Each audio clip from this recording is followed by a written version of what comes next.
Tit for tat. The engines were being cleaned and polished for the day. Bert, who was going out first, had a tall chimney in his funnel to draw up his fire. "We've got visitors today," said his driver. Rex yawned. "We have 'em every day," grunted Mike.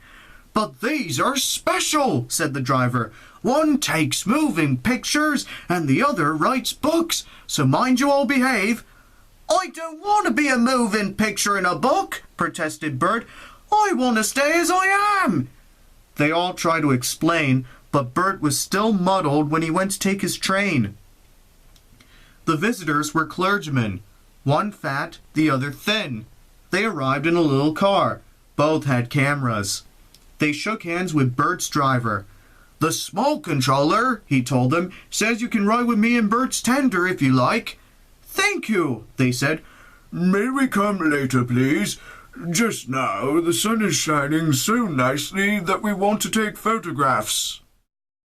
Then they asked Bert his name and told him how smart he looked. These visitors," he thought, "do at least know how to speak to engines."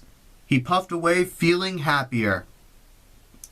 Whenever the line came near the road, level crossings, bridges, stations, there the two clergymen were, squinting into their cameras.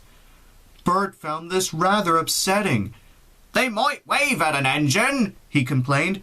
"They can't wave and get good pictures," said his driver. But Bert didn't understand. He thought they were being unfriendly. Poop, poop! The little car shot past them once more, but Bert made no reply. "They'll be at the lane next." The lane is a side road. It runs for a short distance alongside the railway. There is no fence.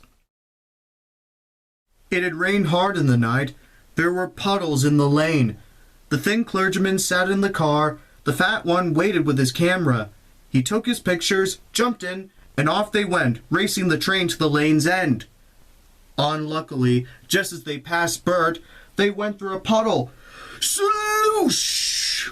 Muddy water splashed over Bert's boiler. "Ouch!" said Bert. But the clergymen didn't know. They were ahead and out of the car. Smiling, they waited for Bert to catch up. Bert wasn't smiling. "They did it on purpose!" he snorted crossly. "They splashed me! They splashed me!" Bert hissed, rolling into the last station.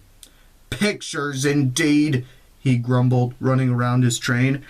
"I'm a nice picture, covered in mud." He sizzled crossly when the fat clergyman sat in his tender for the journey back. "Driver on allowed him after what he's done." Suddenly he stopped sizzling and let off steam. Whoosh! "I know," he thought, "how to pay the fat one out. It's a lovely plan. I only wish the thin one was here too," he said. But he said it to himself. Bert ran nicely till they reached the woods. The line climbed steeply here. Bert usually rushes the hill. This time he deliberately dawdled. "Come on," said his driver, giving him full steam. This was just what Bert wanted. "Tit for tat, tit for tat," he shouted, storming up the final slope. Rain-soaked branches met close overhead. Bert's blast, shooting them straight up, shook them wildly. Showers of water fell on clergyman and driver. Their soaking did not stop till they had topped the rise and steam could be reduced for the downward run. The small controller soon found out what had happened. He sent Bert back to the shed. "You're a very naughty engine," he said sternly. "I won't have rudeness to visitors." "They splash me," faltered Bert. "That's no excuse. I'm ashamed of you."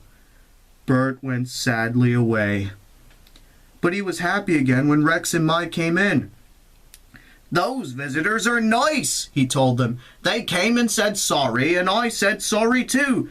Then they clean me like driver does. They know lots about engines," he went on. "The thin one's writing about me in a book. He promised he'd write about you too. Think of that."